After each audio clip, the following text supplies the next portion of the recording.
This podcast is a production of OPENPediatrics, an open access online community of healthcare professionals sharing best practices from around the world. Visit openpediatrics.org for more. Hello and welcome to this Nursing World Shared Practice Forum. My name is Julia McSweeney and I am Senior Director of Advanced Practice Nursing at Boston Children's Hospital. Today I have the pleasure of speaking with Dr. Felesia Bowen. Dr. Bowen is a decorated U.S. Army Nurse Corps veteran who earned her bachelor's in nursing at Tuskegee University, master's degree from Rutgers University, PhD from Columbia University, and DNP from Fairleigh Dickinson University in Teaneck, New Jersey. Presently, she is professor and inaugural associate dean for access and engagement at the University of Alabama at Birmingham School of Nursing. In this role, she leads the School of Nursing Priorities in Health Equity, Access, and Culture Development. Her position intersects with the tripart mission of teaching, scholarship, and service.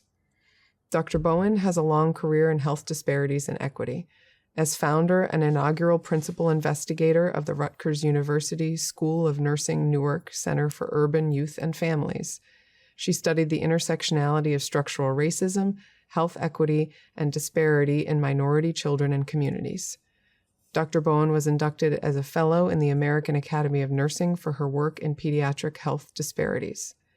She was recently inducted as inaugural fellow in the new Academy of Diversity Leaders in Nursing for her contributions to diversity, equity, inclusion, and justice in nursing and healthcare. Dr. Bowen is an expert in community-based participatory research methods and uses these principles in her access and engagement work. She is known and respected for her upstream work addressing nursing workforce diversity. Dr. Bowen is a firm believer that student nurse diversity is necessary to decrease health disparities in minority and marginalized individuals. Dr. Bowen is a nationally certified primary care pediatric nurse practitioner and president-elect of the National Association of Pediatric Nurse Practitioners, or Napnap, with a term of service from June 2024 through June 2027. Dr. Bowen, welcome. Thank you for having me. So we will start by asking a few questions. We know in 1965, Doctors Loretta Ford and Henry Silver joined forces to establish the first NP program at the University of Colorado. Loretta Ford was a visionary of the NP role in the face of a political landscape that was, suffice it to say, a bit skeptical of advanced practice nursing. The NP role has evolved over the past almost 60 years, and although there's greater acceptance of NPs as capable and competent providers, we are all still navigating political challenges. And as Loretta Ford often said, there is always room for better. What is the significance of the NP role in current state to you? And can you speak to some of the opportunities and challenges you see for NPs in the decade ahead? That's a really good question. Currently, the role of NPs, we're there to fill the gap and not to be an extension of our physician colleagues because we're not physicians, right? We're nurse practitioners. And especially as pediatric nurse practitioners, our focus is primarily primary care. We do have acute care nurse practitioners, but this role was developed for primary care and for health promotion. And I think of all of the NPs, everyone has an important job, but ours is so impactful, especially if you think of things through the life course framework, right? So what happens to a person during childhood really does affect the adult that they become. Yeah. If you think even about stress, nutrition, the environment, all of that, it's going to impact the person that they become as an adult. So I take my job really seriously. And there's so many people who don't have access to primary care. Primary care is so essential to really closing that gap in health disparities. When we look at why is it that some groups of people, their disease states are discovered later and they don't have good outcomes because their disease has been discovered so late, that's all about access.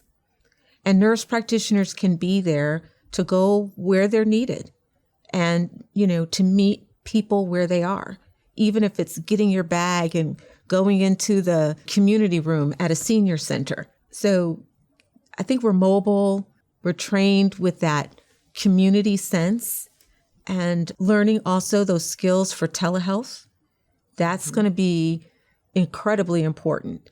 I don't think we should hang our hat on that because there's a lot of issues with it still in terms of access, right? There's people that don't have Wi-Fi access or they don't have smart devices, et cetera. That's another means. But I do see nurse practitioners as the ones who can get up and get out to those communities. And that's going to be so important in the years to come. I mean, vitally important when we think about access and disease prevention and promotion. Our population is aging.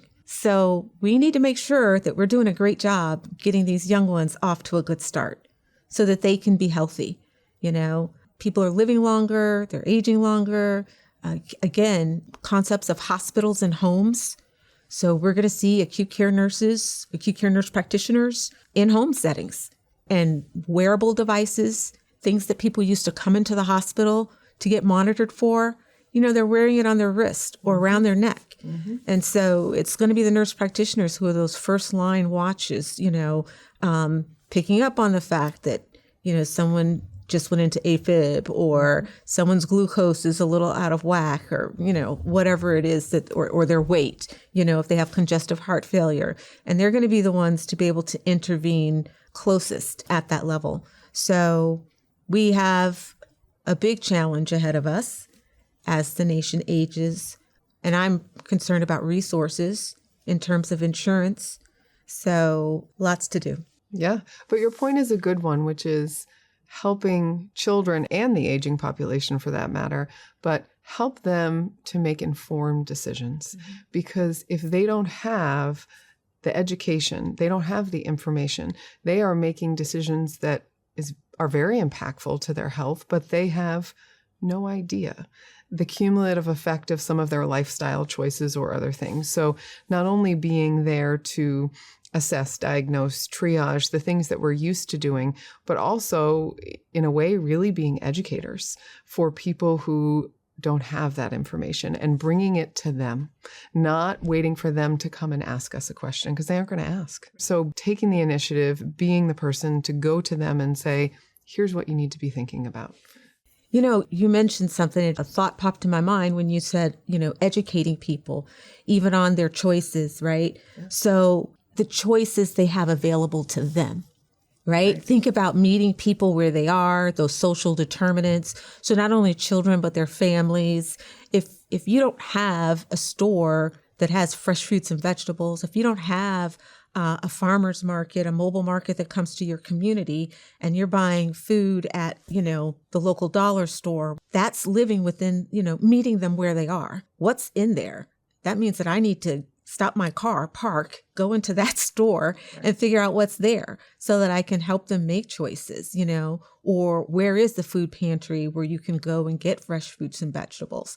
Or if they have access, how do you prepare it in a way that's still tasty and nutritious? Yeah, it is very true. I think that is a big part of the future of what NPs can do, whether it be inpatient, outpatient, primary care, tertiary care. So much of it is saying, here's the information, but here's how we as nurse practitioners see you holistically. Mm-hmm. We see your life. We see the you. We don't see the disease.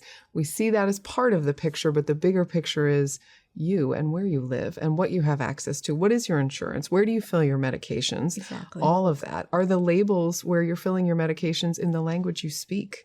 I mean, those are the subtleties that make all the difference in terms of health outcomes. Absolutely. Another question for you.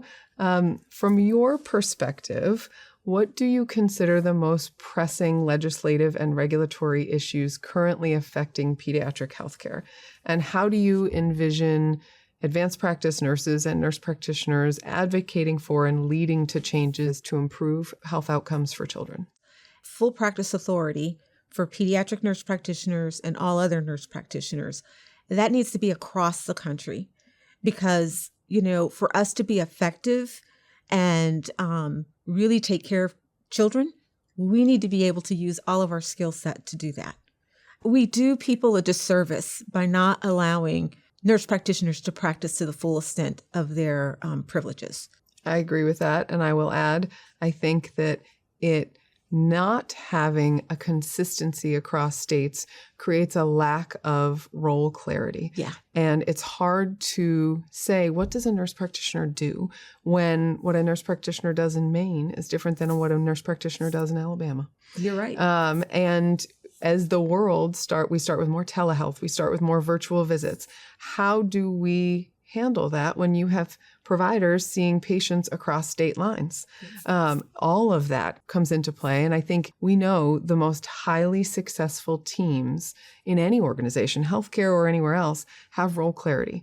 What is your role? What is your scope of practice? What is your lane that you are going to own? And we'll go into each other's lanes and make recommendations and sort of push each other. But where do you stand? And I think it's hard for us as NPs to say, well, in this state we do this, but in that state we do this. And this state's sort of half of each. I mean, I think it confuses the public, and then they don't know really what an NP does.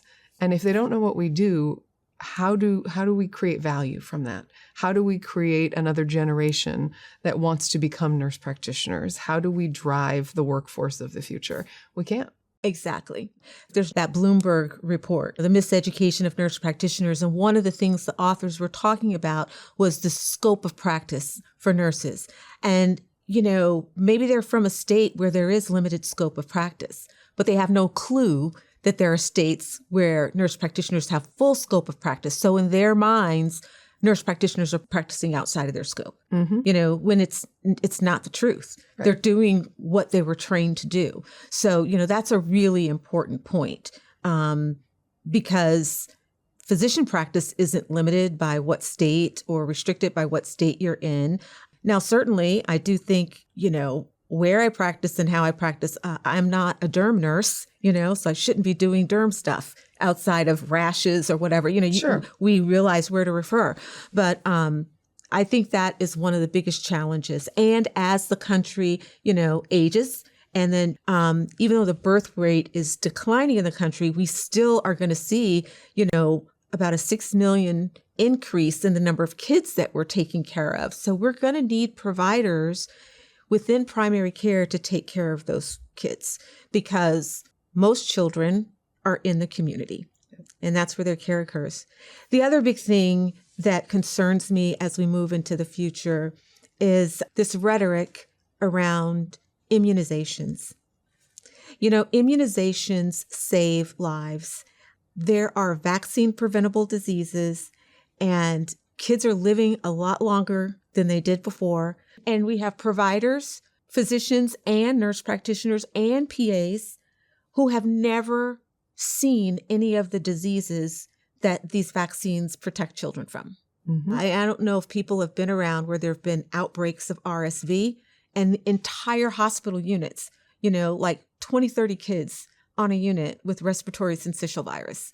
I remember that time, where we would have to close a whole unit just for RSV. We had to open a whole unit here at the hospital not so many years ago because our ICUs and our ICPs and our ED, it was just overflowing with respiratory intercurrent illness. And we opened a respiratory care unit literally to accommodate kids that had paraflu or RSV. And I think that again speaks to informed decision-making, that you have people making decisions who have no idea what the disease looks like, have not seen the consequences of what could be, and are living, many parents themselves are vaccinated, and they are living protected. And then they've never seen what the disease looks like, and then they make a decision for their child that they're not going to vaccinate them. And that, I think, if they were informed, it would look different. But I agree with you that having a standardization of what the expectation is important. Public health, that is so vital for any country, right? To have this group of people who are looking out for the safety and the health and well-being of the public. Mm-hmm. And so, yes, There may be things about the FDA or the CDC or all of these things that, there's, just like Dr. Ford said, there's always room for better. Yep. There's always room for better, but they serve a big purpose. And if we look at the good that has come out, instant recalls, you get bad meat, there's processes in place where people have to report, So it's about, holding companies accountable and ensuring the health of the public. Yeah, those are two very, very good regulatory issues affecting pediatric healthcare. I agree. We have a lot of work to do there. And you, as president-elect of Napnap, are going to be in the position to do it, Felesia. Speaking of which, can you speak to what you would like to prioritize in the next 3 years? You start your term in June of 2024. What do you want to prioritize as president of Napnap? Well, first I'm going to say that, our new strategic plan was shared at our national convention in 2024. And I really want to get behind that. It's all about health equity, supporting child health. And really, one of the things that I talked about when I was running for the position of president-elect was we really should be a global organization. For advanced practice nurses, we are the premier organization. Yep. And so I do believe that our colleagues, our international colleagues, should have access to us as well. That's a great idea. Yeah. So we've started some of that work already. It's a lot of conversation right now. But and as this role expands, there are some countries that already have advanced practice nurses. Now, it looks a little different than it does here, right? But helping them to standardize, helping to get pediatric evidence-based pediatric healthcare information out to our global partners. And, really opening up and taking the organization outside of the U.S. And I also want to mobilize our members and increase our membership. I think a good goal is that at least for 75% of our members to belong, and be active members and participants of Napnap and be engaged. Even if it's not at the national level, there's so much that members can do within their towns, within their cities, within their states, and especially around advocacy and policy. We have people making policy. Maybe they are, versed in politics, but they're not healthcare providers. And when they're making bills, when they're proposing things that are going to have sweeping effects, where is the evidence behind what they're doing? And I do believe that is a role for nurse practitioners and for Napnap to be that voice and to bring that information to our lawmakers. We do a pretty good job of that right now. I'll say a very good job. We have a very strong policy and legislative arm within Napnap, but that's like at the federal level, So many things happen at the local and state level. Yep. In the hospital, we say bedside to boardroom. There you go. There needs to be the connection of understanding the bigger picture and the impact and the ripple effect that can be had when decisions are made within a silo. And so I love that idea, especially internationally. I think we have a lot to learn from each other. I think there are international public health, particularly efforts that are being made that we here in the United States could learn a lot from. And improving our situational awareness of what are others doing and adopting best practice, which is evidence-based. What has worked? What do we know we could replicate? All of that. That's fantastic. I love that. You're right. There are countries that are doing a much better job in terms of public health than the U.S. I mean, if you look at our maternal child death rates and our outcomes for what we call a developed or high-earning country, they're not so good. And, so I think there are a lot of things we can learn, but that takes humility. True. So we can't be like, we're here in the U.S., we know everything, our way is the best way. And it's not about that. It's about, here's this issue or disease or condition, and these folks over here don't have the problem that we have. what can we do? What can we borrow from them? And then we use our nurse experts, our nurse scientists to test these interventions. And then we have our practice leaders to bring these things into the community to replicate and scale up. I think there's a lot we can do. Well, and creating community builds a space for vulnerability and humility. If you create a community through Napnap, then it offers a space to be vulnerable, to be humble and say, we don't really have this right. Truth be told, we're doing the best we can, but we could be better. And what are you doing over there? Because we could learn from you. And it's hard to do that on a cold call. It's hard to do that on an email or in a weekend-long conference. But if you build that community through Napnap, then it creates a space for that connection and the ability to be vulnerable and say, we have something to learn here, and I'd love for you to teach me. Yeah, absolutely. And I think our special interest groups are great places to start because those are those communities of similar interests. But just imagine if we had people doing asthma care in Ireland or South America or Australia or someplace. And that I think is going to be for rich sharing, looking at what works and what doesn't work or how can we adapt that for us here in the U.S. and our children that we take care of. Yeah. As a final wrap-up question, I would love to hear your thoughts on how we diversify our nursing workforce. We know that patients and families that are coming to us for treatment want to see themselves in us. They want to receive care from people that look like them, that talk like them, that grew up from where they grew up. How do we accomplish that? How do we diversify? How do we incorporate diverse members of our team to eliminate health disparities and to really give the care that patients and families want to receive?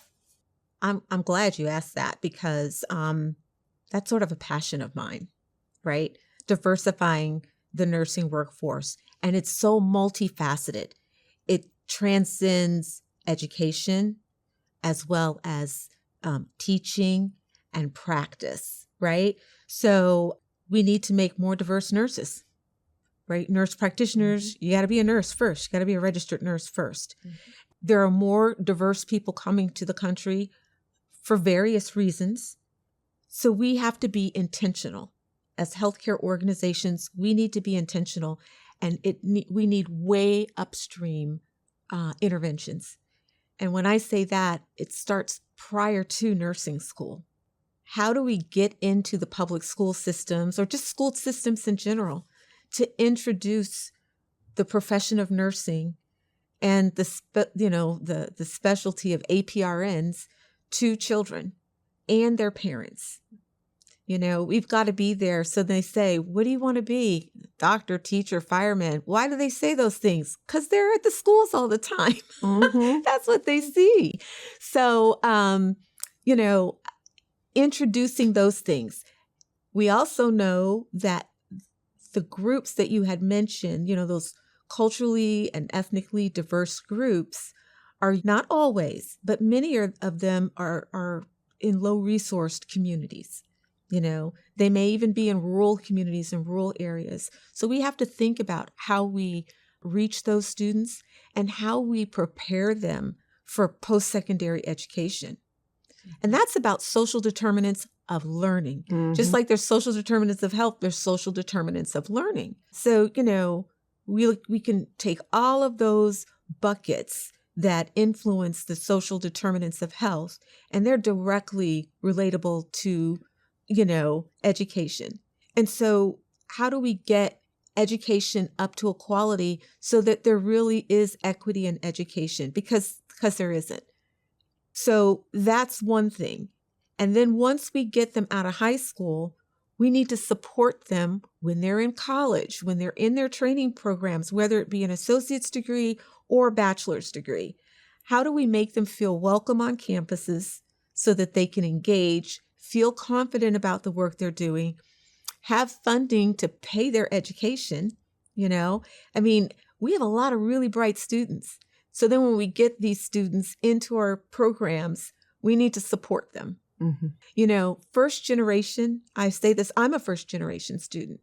The subjects that they may have had in high school, may not have been rigorous enough for nursing school. So, in nursing, we use a lot of algebra. Mm-hmm. And so if you weren't taught algebra, you're going to have problems when it comes to time to pass those, pharmacology, especially dosage calculations. Yep. So how do we support them? That may look like bringing in tutors to help those students, Mm-hmm. or something as simple as getting them housing. Yeah. So thinking about the needs of the first generation students, supporting them, they may take more than 4 years to get through school. I needed 5 years to get through school. I was an undecided major for part of it, but and Right. maybe I wouldn't have been undecided if my parents had gone to college and they could have helped me out right along the way. And when we're talking about advanced practice nurses, that concept of first generation follows people all the way through their terminal degree. And I don't think we give a lot of thought to that. So I think those are some ways that we do that. Now it's, because this is a big trajectory, that student is out, they're working, they've gone back for advanced practice. Now we need them back in the classroom. Mm-hmm. So we bring them back as educators, and we need to be intentional about that. Students want to go to school and learn from people who look a little bit like them, Mm-hmm. And if I feel like I don't see anybody on your website, I don't see anybody in the building who looks like me, I don't see any other students who look like me, that doesn't mean that I can't learn. That stress just intensifies the imposter syndrome, And that's why I love HBCUs. I went to an HBCU. That whole layer of imposter syndrome with like your race, how did you get to school? I got to school on my merit. And if I didn't do well on a test, it wasn't because I thought that, my teacher was racist or didn't understand me. It's because I didn't study well. And so we need to set up situations like that for all students. And then those students go back. How do we get faculty in? We need to support our diverse faculty so that they can get promoted, they can get tenured and stay. And then when we have those folks going out into care, taking students out into care, then patients see more providers who look like them. Yeah, it's that whole cycle. And, when we say diversity in the U.S., this is how it's become weaponized. People think race, gender, and ethnicity. But there's so much more. There's economics. There's geography. There are people in certain parts of the country, their traditions are so different from ours. Or, you go to a certain part of the country and the foods they eat are different. Mm-hmm. How can I tell you how to make a heart-healthy diet for your child when I don't even understand the foods you eat? Right. So how can I teach a mom that when I Right. have no clue? Yeah. Well, I so appreciate you taking the time and offering your expertise and being here to think about where are we now and where are we going in the future and how do we join forces together to get there? And how do we create a shared common vision and a goal? And I think so much of that lies in what you just said. So I very much appreciate you taking the time. And any final thoughts you have, please feel free to share. I just want to say that as we get better in all areas, one person doesn't have to feel that they need to do everything, or one organization. Everyone has a different strength, and there's so much that we can do. So find where your strength is, whether it be practice or policy or education, public health, acute care, primary care, and just be the best that you can be in those spaces, practicing to the fullest extent of your licensure, and have vision. Think down the road. We're caring for communities, and it's so cliche, we're caring for tomorrow, but we really are caring for the country's tomorrows. So I just want to say to all of my colleagues, I appreciate all that you do. Thank you. This has been a production of Open Pediatrics. You can find the resources and journal articles referenced in this podcast in the description. We have more podcasts like this one available everywhere you get your podcasts. Visit openpediatrics.org for more information.